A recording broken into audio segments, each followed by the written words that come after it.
Bonjour à tous et bienvenue sur notre chaîne YouTube, la chaîne de Ligne Droite. Je vous invite à vous abonner à cette chaîne, à aimer, à partager, à commenter ces vidéos. C'est très important pour notre référencement et c'est une manière de nous soutenir. Merci à vous tous.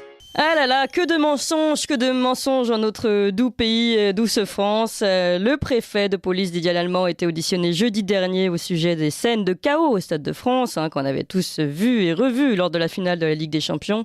Et bien de nouveaux faits viennent ajouter à la confusion et à l'opacité des faits. D'abord, petit résumé, les images de vidéosurveillance du Stade de France ont été détruites sans que personne ne les conserve. Elles sont, nous dit-on, automatiquement détruites au bout de 7 jours si la justice ne les saisit pas. Donc Erwan Le Prévost, le directeur des affaires institutionnelles de la Fédération française de football, a été auditionné au Sénat. Il a décrit pourtant que ces images étaient d'une extrême violence. Mais bon, voilà, c'est dommage car ces images n'ont pas été demandées. On a eu ensuite... on nous a dit que le préfet Didier Lallement avait aussi... pardon, je vais y arriver. Il y avait aussi d'autres images, celles de la RATP, qui ont été supprimées pour les mêmes raisons. La RATP, elle disposait de 51 000 caméras de vidéoprotection, donc 15 000 dans les espaces. Eh bien, elles aussi ont été automatiquement détruites après 72 heures, écrasées par les vidéos suivantes. Voilà, seule la SNCF a conservé ces images. Voilà, donc on a des images qui disparaissent, des différentes versions. Je vous propose d'écouter d'ailleurs un petit montage sur les auditions de Gérald Darmanin, qui était écouté le 1er juin. Et puis Erwan Le Prévost, dont je viens de vous parler, le directeur de la Fédération française de football. Et puis, vous entendrez donc les remarques de François-Noël Buffet, le président de la Commission des lois, et Laurent Lafont, le président de la Commission culture au Sénat, qui les interrogeaient lors de ces auditions. Écoutez. Il y a nécessité d'avoir un certain nombre d'éléments complémentaires et je vous remercie d'avoir proposé de nous communiquer l'ensemble des éléments que l'on pourrait vous demander, que nous ne manquons pas de faire d'ailleurs de façon très rapide. Monsieur le Président, je veux redire que je fournirai à la Commission, même en format audition, tous les documents que vous souhaiterez. Les enregistrements des 220 caméras aux abords de l'enceinte du stade ont tout simplement été supprimés. Les images sont disponibles pendant 7 jours. Au bout de 7 jours, elles sont automatiquement détruites et la seule façon, c'est qu'on aurait dû avoir une réquisition pour les fournir aux différentes populations. Le Stade de France est un opérateur privé. Il a un délai légal de conservation des images de vidéosurveillance. C'est 1 mois, mais un délai maximum. Réquisition qui n'a pas eu lieu ? Les images, notamment de retour, puisque la grande critique, c'est de dire où sont passés les milliers de supporters ou de personnes qui étaient autour du Stade de France, ils sont disparus. J'ai proposé au président de regarder évidemment ces sujets et ces images auprès des caméras de vidéoprotection. Ce qui est surprenant, c'est le fait que la justice n'ait pas mandé l'utilisation de ces vidéos, de ces images, alors même qu'elle était saisie. Et c'est bien sûr un point que nous allons devoir éclaircir. J'ai dit moi-même dans mon introduction qu'il y avait des images qui prouvaient le retour pendant la première mi-temps, et ensuite pendant la seconde mi-temps, de très nombreux supporters britanniques qui repartaient notamment par le RER-D. La RATP a elle aussi effacé ces images de vidéosurveillance. Les images du RER, je propose au président Buffet, s'il le souhaite, qu'au président Lafont, de pouvoir les voir. D'un côté, on a les images du Stade de France qui ont été effacées, elles, au bout de 7 jours, on n'a pas eu de réquisition. Les images de la RATP qui ont été effacées au bout de 3 jours, il n'y a pas eu de réquisition non plus judiciaire là-dessus. Je propose au président Buffet, s'il le souhaite, qu'au président Lafont, de pouvoir les voir. Donc voilà, il n'y a pas de volonté délibérée, mais c'est juste que personne n'y a pensé. En revanche, ce que je peux vous livrer, c'est le sentiment que Didier et moi-même avons eu en étant au PC Sécurité toute la journée. Les images sont extrêmement violentes. Réquisition qui n'a pas eu lieu ? Voilà, les derniers mots, les images sont extrêmement violentes, sont celles de Erwan Le Prévost, donc le directeur de la Fédération française de football, qui était à côté de Didier Lallement pendant cette finale et qui a vu ces images donc en direct, qui était interrogé notamment par Laurent Lafont, le président de la Commission culture au Sénat, qui lui précise que c'est très étrange quand même qu'il n'y ait pas eu de retenue sur ces images, alors que eux-mêmes à la Commission du Sénat les avaient demandées. Et je précise que Gérald Darmanin, quand il prend la parole et qui dit « je peux vous mettre à disposition ces images », a priori, il sait que ces images ont déjà été détruites puisque c'est 72 heures après la destruction des images du Stade de France et 48 heures après celle de la destruction des images de la RATP. Voilà où nous en sommes, dans quel vaste mensonge nous nageons aujourd'hui en France. Dernières informations, le Daily Mail a révélé que le gouvernement français aurait fait pression sur l'UEFA le soir de la finale, puisque cette instance dirigeante du football européen, elle, souhaitait évoquer la présence de délinquants et de grand nombre d'agressions. Eh bien non, finalement, elle a brusquement fait marche arrière et elle est revenue sur la version du gouvernement qui était centrée, elle, sur les faux billets. Alors pour parler de tout ça, de cette série de mensonges, nous sommes avec Bertrand Schoeller. Bonjour Bertrand Schoeller. Bonjour Clémence. Alors, pardon pour cette introduction un petit peu longue, mais c'était bien d'entendre un petit peu Gérald Darmanin, Erwan Le Prévost réagir devant ces commissions des lois. Je précise que vous êtes ancien membre de la direction générale et du comité exécutif du consortium Stade de France, donc en charge de son développement de 2007 à 2011, ce qui inclut d'ailleurs la Coupe du Monde FIFA 2010 en Afrique du Sud. Bertrand Schoeller, vous connaissez un peu les rouages du Stade de France. Qu'est-ce que vous pouvez nous dire sur ce qui s'est passé au Stade de France lors de cette finale de la Ligue des Champions ? Alors oui, je connais un peu les rouages. D'ailleurs, à l'époque où j'étais au Stade de France, Erwan Le Prévost, dont vous avez parlé tout à l'heure, il était également. Il était un des directeurs au sein de la direction commerciale du Stade de France, donc je connaissais bien Erwan, et je le vois assez souvent quand il va visiter le Premier ministre. Alors, qu'est-ce qui s'est passé ? En fait, je pense, pour être un peu plus large, que le Stade de France, c'est un symptôme de ce qu'est devenu la France au cours des 10 dernières années. Alors d'une part, on était considéré comme un des meilleurs pays au monde pour aider à l'organisation de grands événements internationaux. Et c'est dans ce cadre-là que le Stade de France, d'ailleurs, il y a 10 ans, avait été mandaté par l'Afrique du Sud pour les aider à organiser leur Coupe du Monde de football. C'était votre travail, d'ailleurs. Oui, et je pense qu'après un événement comme ça, ce sont des dizaines de millions de dollars qu'on ne verra plus, parce que comment faire confiance à un pays qui, dans un lieu qui est vraiment un fleuron, vous demandez aux enfants, le Stade de France, aux générations d'avant, c'est l'endroit où la France a été championne du monde, c'est un lieu d'intégration extrêmement important. Comment ce fleuron a pu devenir le lieu finalement de tous les mensonges, de tous les débordements, de toutes les incivilités. Il y a eu des vols, il y a eu des viols, il y a eu des attaques sur les personnes, il y a eu des problèmes diplomatiques. Donc on a d'une part un gouvernement qui a industrialisé, entre guillemets, sa capacité à essayer de tromper les Français et à effacer les preuves. Et plus j'écoutais ça, plus je me disais, mais il y a des parallèles avec ce qui se passe dans tous les domaines depuis quelques années. Comment est-ce qu'on peut croire les informations qui passent à la télé d'un gouvernement qui est capable de laisser effacer des preuves ?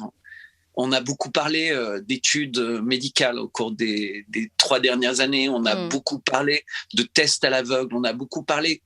Mais qui peut croire des gens qui disent qu'aucune étude ne démontre ci ou qu'aucune... Quand on fait ce genre de choses. Donc oui, moi j'étais pendant 5 ans au Stade de France et je suis très très fier d'y avoir été, parce qu'à cette époque, notre focus, c'était l'intégration du Stade de France dans la plaine Saint-Denis. Et qu'est-ce que ça voulait dire intégrer le Stade de France dans la plaine Saint-Denis ? Ça voulait dire que les sociétés de sécurité, ça voulait dire que les sociétés de nettoyage, souvent c'était celles auxquelles on donnait les contrats, c'était des PME locales, avec des chefs d'entreprise qui étaient des locaux, souvent issus de l'immigration, qui étaient des gens qu'on appelait les grands frères, etc. Et qui finalement, grâce à l'argent qui gagnait au nombre de personnes de leur famille ou de leur réseau, qui obtenaient un travail salarié décent, utile, etc., avaient cette fierté pour le Stade de France. Il n'y avait pas de tag au Stade de France. On n'avait pas besoin d'avoir des entreprises qui enlevaient les tags. Il n'y avait pas de violence. Les salles de réunion, au lieu d'avoir été données à un géant qui s'appelle Régus, elles étaient prêtées à des étudiants, à des élèves, à des associations. Et surtout, la sécurité, elle était organisée par des gens qui connaissaient particulièrement ce type de problème de sécurité face auquel on a été complètement débordé. Donc, il est très possible que pendant la période du Covid, il y ait eu un peu de désorganisation parce qu'il y avait moins d'événements, que les contrats aient été renégociés, que plein de choses se soient passées. Mais peut-être pour quelques dizaines, centaines ou peut-être 1 million d'euros, en fait, on a créé une espèce d'image de la France, donc grand pays de l'accueil, grand pays du tourisme, grand pays des événements sportifs mondiaux, qui est tout simplement minable. Et depuis, c'est la catastrophe. Vous citiez le Daily Mail. Si on s'intéresse à ce que dit la presse internationale sur les positions de la France, c'est totalement affligeant. Et là, je ferai un parallèle avec ce que disait Patrick Edry tout à l'heure. C'est la même chose d'un point de vue diplomatique. Il faut imaginer que notre président, son nom est utilisé pour parler de gens qui parlent pour ne rien dire et qui mentent sans arrêt. En Ukraine. C'est au sujet de sa volonté d'être tout le temps au téléphone avec tout le monde. Macronite. Pour dire et promettre la Macronite. C'est incroyable. Vous imaginez, en 10 ans, on était un pays qui était capable de vendre de l'énergie nucléaire. On ne peut plus faire ça. On était un pays qui était capable d'organiser des grands événements mondiaux. C'est fini. On était un pays qui avait des grands laboratoires pharmaceutiques qui étaient capables de produire des produits de santé. C'est fini. On est surtout entièrement dépendant du diktat d'un certain nombre de pays. Et quand on est pris la main dans le sac, on efface les preuves. Mais c'est inimaginable. Oui, mais Bertrand Scholars, si on revient précisément au Stade de France, vous, à votre expérience, est-ce que vous imaginez une seule seconde qu'à l'époque, les images aient pu être effacées comme ça, que le directeur de la Fédération française de football que vous connaissez, Erwan Le Prévost, vous dise « Ah bah non, personne ne nous les a réclamées, donc elles ont été effacées ». Est-ce que c'est des choses… Est-ce qu'il n'y a pas de… Oui. Non, c'est impossible. C'est impossible. Après un événement comme ça, et d'ailleurs pendant toute la nuit, il y a des réunions de crise. Comme le dit Erwan Le Prévost, il était au PC sécurité du Stade de France. Oui. Il a vu toutes les images. Il faut savoir qu'au niveau de la préfecture, il y a des flux de toutes ces images, donc en direct en fait, pour réorganiser les forces en présence, parce qu'il y a des centaines de CRS, de policiers qui sont partout. Le préfet est mobilisé. Enfin, c'est vraiment, il faut imaginer qu'un événement comme ça mobilise énormément de monde. Et donc, immédiatement, il y a des comités de crise le lendemain. Et comme il y a le Sénat qui fait rapidement, qui convoque pour des auditions et qui a vraisemblablement aussi convoqué ou qui convoquera les personnes du consortium Stade de France, il y a eu des demandes instantanément. Et c'est des grosses boîtes. Il faut savoir que le Stade de France, il y a 200 employés. Il y a des milliers de personnes qui sont prestataires sur des événements comme ça, mais sont des employés de haut niveau. Et donc, tout ça est très organisé, c'est très structuré. C'est une société qui existe depuis plus de 20 ans, qui a organisé des Coupes du Monde, qui a organisé des dizaines, des centaines de concerts, etc. Donc, immédiatement, on prévient les prestataires. On leur dit que sur ces bandes vidéo, il faut les conserver en attendant plus, parce qu'on a le droit de les conserver jusqu'à 1 mois. Donc ça, ce sont des choses qui se passent instantanément. Et vous ne pouvez pas imaginer que la même chose se soit passée à la RATP et au Stade de France, alors que les circonstances sont exactement les mêmes partout. S'il n'y a pas des instructions de faire preuve d'un peu de laxisme, c'est absolument impossible. Mais Bertrand Scholars, ce que vous nous dites, c'est que finalement, ces images, elles doivent encore exister. Alors oui, il y a une grande partie des images qui doivent exister, puisqu'encore une fois, les flux d'images arrivent à trop d'endroits différents pour que personne n'en ait capturé au moins une partie. Et par ailleurs, il y a 220 caméras qui filment H24 autour du Stade de France. Mais pendant l'événement, il y a énormément de caméras également haute définition qui filment à l'intérieur du stade, et des caméras en plus qui filment, des caméras au niveau des portiques de sécurité, etc. Il y a vraiment des caméras partout en fait, puisque il y a cette obligation d'être capable de repérer les fauteurs de troubles, de les reconnaître, d'intervenir très rapidement pour les sortir du Stade de France. Donc je suis pas spécialiste des contrats de sauvegarde des images des caméras. À l'époque, en tout cas, on les gardait jusqu'à 1 mois et on n'effaçait que au bout de 7 jours, quand il n'y avait pas eu d'événement, et c'était plutôt au bout de 15 jours, en fait, quand il y avait des circonstances qui s'étaient passées, qui nécessitaient une enquête de police. Mais ça pouvait tout simplement être des vols, vols de papier ou autre, et ça suffisait à ce qu'on garde les vidéos un peu plus longtemps, le temps que l'enquête de police démarre, qu'il y ait des inspecteurs qui soient nommés pour enquêter. Et c'est évident qu'immédiatement, il y a des dizaines de personnes qui ont été nommées au Stade de France pour trouver qui avait agressé qui avait battu qui avait pris les bijoux, les portefeuilles. Enfin, il y a des centaines de plaintes qui ont été déposées ce soir-là.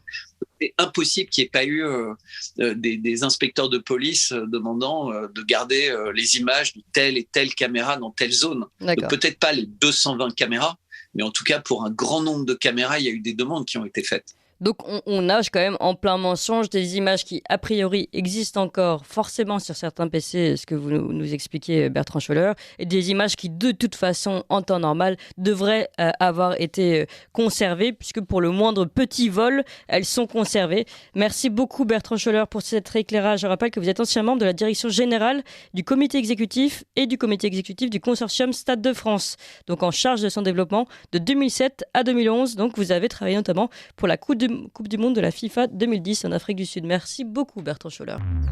Vous appréciez cette émission? Alors aidez Radio Courtoisie à en produire d'autres en indépendance totale. Rendez-vous sur soutenir.radiocourtoisie.fr. Merci d'avance.